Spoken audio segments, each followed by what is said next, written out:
एकदम गाना गाने का अलग टैलेंट होता है। लेकिन मैं यहाँ पेमेंट लेके नहीं, बल्कि हमारे भैया के प्यार के लिए आया हूँ। तो हर जगह इंसान पेमेंट नहीं बोल सकता है, ऐसे तो पैसा मैंने रखता है, लेकिन ठीक है, कोई बात नहीं। हरी राहु जितना छुल प्रिया बनम जाने थोड़ा सेंटर से साइड हो जाइए।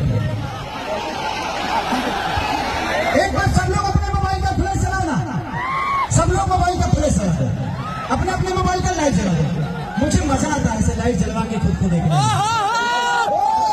क्या बात है, I love you।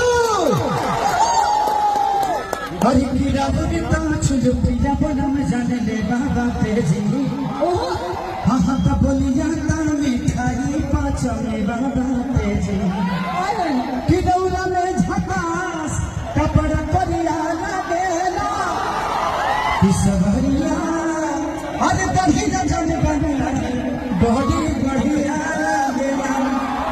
हमारे अखिलेश बाबा ने लिखा है, हमारे सनी भाई यहीं के रहने वाले हैं, काफी टाइम से आते रहता हूँ। I love you. और ये धरती मेरे लिए बहुत है। दो मल्टीप्लेक्स में मेरा सिनेमा लगा, और मैं चाहूंगा कि देखिए मल्टीप्लेक्स में आप लोग जाना शुरू करिएगा, तो कल से हमारी भी भाषा की हर जगह अहमियत बढ़ेगी। तो प्लीज लगा है, इतना प्यार दे दीजिए ना, इतना प्यार दे दो पगले कि पूरा बिहार का गा जाए। तो thank you so much. Ideal Tata Motors के दोनों गाड़ियों के लिए मेरी तरफ से ढेर सारी शुभकामना कि बिहार में सिर्फ यही गाड़ियां चले, इसके बाद कोई गाड़ियां ना चले। प्यारी शुभकामना इस टाटा मोटर्स